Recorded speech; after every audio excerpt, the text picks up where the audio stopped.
हाँ जी, अस्सलाम वालेकुम सब दोस्तों को। और सबसे पहले सब दोस्तों का शुक्रिया कि उन्होंने जो पिछली वीडियो है उसका बड़ा अच्छा रिस्पांस दिया और उसके रिस्पांस में हमें काफ़ी ज़्यादा मैसेजेस मिले हैं और उसमें कुछ क्वेश्चंस भी पूछे गए हैं, जिनमें से हमने एक क्वेश्चन आज सिलेक्ट किया है। अभी हम जुमे से वापस आ रहे थे तो थोड़ा टाइम था, तो शाहनवाज़ भाई भी अवेलेबल थे, तो हमने ये सोचा कि उस क्वेश्चन का आंसर कर दिया जाए। क्वेश्चन बड़ा ट्रिकी है। एक व्यूवर ने क्वेश्चन ये पूछा है कि उसको यूनिवर्सिटी ऑफ सरे से ही यूके में से ही ना ऑफ़र लेटर आया है पीएचडी का, जिसमें उसको फ़ीस वेवर कर दी गई है, लेकिन बाकी एक्सपेंस उसके जो है वो कवर्ड नहीं है स्कॉलरशिप में। तो अब उस बच्चे का क्वेश्चन ये है कि क्या वो इस अपॉर्चुनिटी को अवेल करे या वो इसको ना करे, वो अपने एक्सपेंस कैसे मीट करेगा स्कॉलरशिप के बगैर। तो उसके हम डिफरेंट ऑप्शंस देखेंगे। तो सबसे पहले तो मैं अपना ज़ाती एक एक्सपीरियंस शेयर करना चाहूँगा कि ये 2013 की बात है जब मुझे इस तरह का एक स्कॉलरशिप ऑफ़र हुआ था मैकगिल यूनिवर्सिटी से, कनाडा से, और मैंने वो रिफ्यूज़ कर दिया था। उसमें मुझे फ़ीस वेवर थी, बाकी एक्सपेंस मुझे ख़ुद पे करने थे। तो फिर उसका रिज़ल्ट ये आया कि मुझे तकरीबन 10 साल वेट करना पड़ा नेक्स्ट पीएचडी के स्कॉलरशिप तक के लिए। तो एक पॉइंट तो ये था जो हाईलाइट करना था, और उसके अलावा जो अब डिफरेंट ऑप्शंस हो सकती हैं, पॉसिबिलिटीज़ भी, पॉजिटिव पॉइंट्स भी और उसके नेगेटिव पॉइंट्स भी, वो हम शाहनवाज़ भाई से भी डिस्कस करते हैं, क्योंकि इनका भी वास्ट एक्सपीरियंस है। ये क्यूबा में भी रहे हैं, तुर्की में भी रहे हैं, और अब ये यूके में है।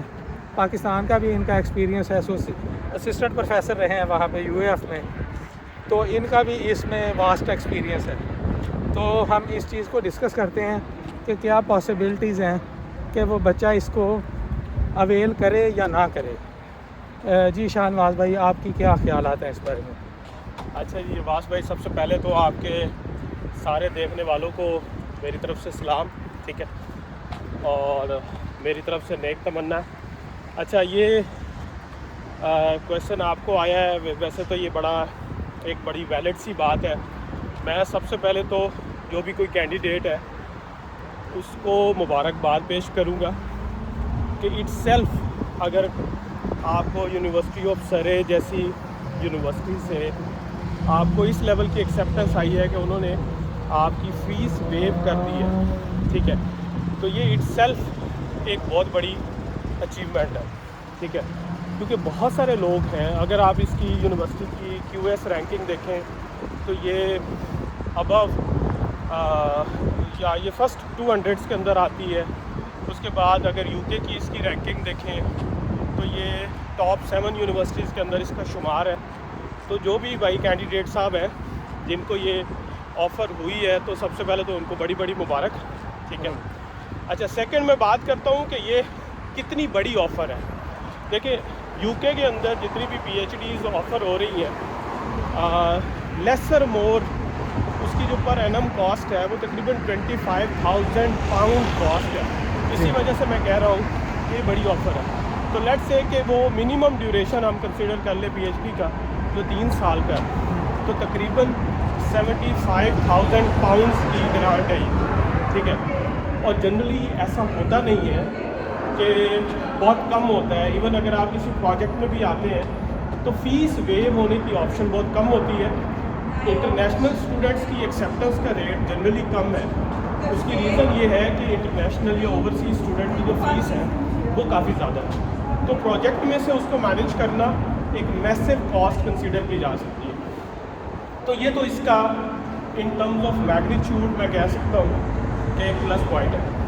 अच्छा, सेकंड, अब जो कैंडिडेट है वो इस अपॉर्चुनिटी को अवेल करे ना करे, ये डिपेंड करता है उसके सिनेरियोज़ के ऊपर, ठीक है, उसकी फाइनेंशियल कंडीशंस के ऊपर, और मैं समझता हूँ कि उसकी रेजिलियंस के ऊपर डिपेंड करता है कि वो कितना स्ट्रॉन्ग इंडिविजुअल है। फिर साथ में हमें एक और चीज़ कंसीडर करनी चाहिए कि वो इंडिविजुअल मैरिड है या नहीं। हाँ जी, मैरिड है। फैमिली सेटअप कैसा है, ठीक है। थर्ड जो इम्पोर्टेंट चीज़ है कि उसके पास सेट ऑफ स्किल्स क्या है, ठीक है। मुझे याद है कि आज दिन में आप कह रहे थे कि वो ऑप्शन ये देख रहा था कि अगर मैं ये चीज़ें अवेल कर लूँ तो मेरे पास क्या RA की रिसर्च असिस्टेंट की ऑप्शन है या टीचिंग असिस्टेंट की ऑप्शन है। देखें अगर ये जो इस तरह की ऑप्शंस हैं अवेल करने की, मैं समझता हूँ कि ये टोटली आपकी विल के ऊपर, अगर तो आपके फाइनेंशियल सर्कमस्टांसेस बेहतर हैं या अगर आप ऑलरेडी यूके के अंदर हैं तो फिर आपको टाइम नहीं लगाना चाहिए, इस ऑप्शन को एक्सेप्ट कर लेना चाहिए। उसकी वजह ये है कि जब भी आप स्टूडेंट वीज़ा के ऊपर आएंगे आपके पास तकरीबन 20 आवर्स थे आपके पास वर्किंग राइट्स हैं। अगर आप हिम्मत करें सेक्रीफाइस कर सकते हैं, अगर आपके पार्टनर जो है वो क्वालिफाइड है वो भी मेहनत कर सकते हैं, बच्चों की आपके पास ऑब्लिगेशन नहीं है, हॉस्टल में या किसी भी प्राइवेट अकोमोडेशन के अंदर अगर आप रह सकते हैं, आपको एक्स्ट्रा आवर्स में मेहनत करनी पड़ेगी क्योंकि जो PhD आप अर्न करेंगे उसकी वर्थ होगी, ठीक है। और वो जो एक टफ टाइम है 3 साल का 4 साल का ये गुजर जाता है। अगर आपके पास थोड़ा बहुत भी बैकअप है, सपोर्ट है घर से, और इनिशियल आपकी जो आने जाने की कॉस्ट है वो कवर हो जाती है क्योंकि इसमें हेल्थ इंश्योरेंस की एक कॉस्ट है वो कवर होगी, वीज़ा की कॉस्ट है वो कवर होगी, बैंक स्टेटमेंट मैटर करेगी। फिर आपने अप्लाई करना है तो आइट्स होगा, एक्टेस से आपकी डिग्री की वेरिफिकेशन या वैलिडेशन की एक कॉस्ट होगी वो भी कवर होगी। तो अगर तो ये सारी कॉस्ट आप मैनेज कर लेते हैं तो फिर लिविंग एक्सपेंस जो इंडिविजुअल पर्सनल एक्सपेंस है वो कहीं ना कहीं पे आप उसको आके यहाँ पे मैनेज कर लेंगे क्योंकि उसके बाद 3 साल के बाद जो आपको आउटपुट मिलेगी वो बड़ी मैसिव होगी, ठीक है। हाँ, अगर आपके फाइनेंशियल सिनेरियोज ऐसे नहीं है तो फिर मैं बिल्कुल रिकमेंड नहीं करता कि आप ये करते हैं। और अगर आपके अंदर रेजिलियंस नहीं है, आपके अंदर स्ट्रेस को, परेशानी को या out of the comfort zone जाके काम करने की अगर हैबिट नहीं है फिर आप बिल्कुल ये ना करें, ठीक है। थर्ड इसमें जो इम्पोर्टेंट बात है कि आपको इसमें RA शिप मिल जाएगी, TA शिप मिल जाएगी, ये लेस लाइकली है। देखिए अगर कोई स्टूडेंट कंप्यूटर फील्ड के अंदर आ रहा है तो डेफिनेटली उसके पास कुछ सेट ऑफ स्किल होता है मास्टर्स लेवल पे जो बड़ा अच्छा होता है, ठीक है। लेकिन अगर कोई बायो साइंसेस के अंदर बंदा आ रहा है तो बायो साइंसेस की सर्टन स्किल्स और टेक्निकल स्किल्स का लेवल है जो मोस्टली जो आप समझते हैं कि जो वेट लैब का एक्सपीरियंस होता है। हम अनफॉर्चुनेटली जो पाकिस्तान से ग्रेजुएट है उनके पास जो वेट लैब का एक्सपीरियंस है ये बड़ा कम होता है, ठीक है।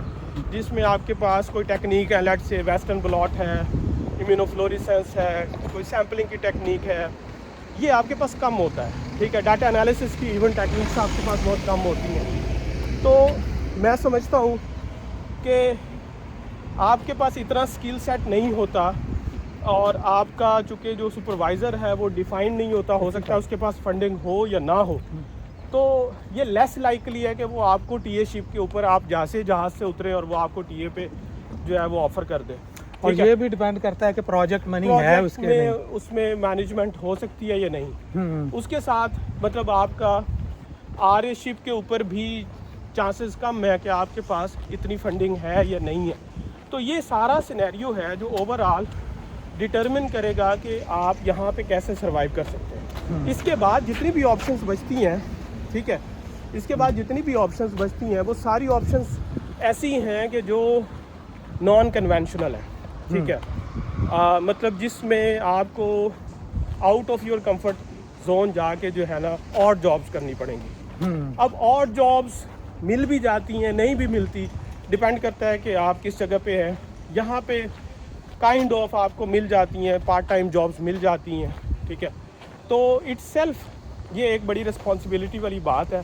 तो ये सारे सर्कमस्टांसेस ऐसे हैं जिनको आप देख के उसके बाद आप डिसाइड करें कि आपने आना है या नहीं आना। अच्छा, मैं एक चीज़ ऐड करना चाहूँगा कि क्योंकि वो जब आएंगे तो वो अपनी ज़ाहिर है अपने पार्टनर के साथ आएंगे तो वो डिपेंडेंट वीज़ा पे वो भी वर्क कर सकती हैं। हाँ, लेकिन ये डिपेंड करता है कि क्या वो आपकी मिसेस जो हैं, ठीक है, वो विलिंग है कि वो वर्क करके आपको साथ सपोर्ट कर सकें।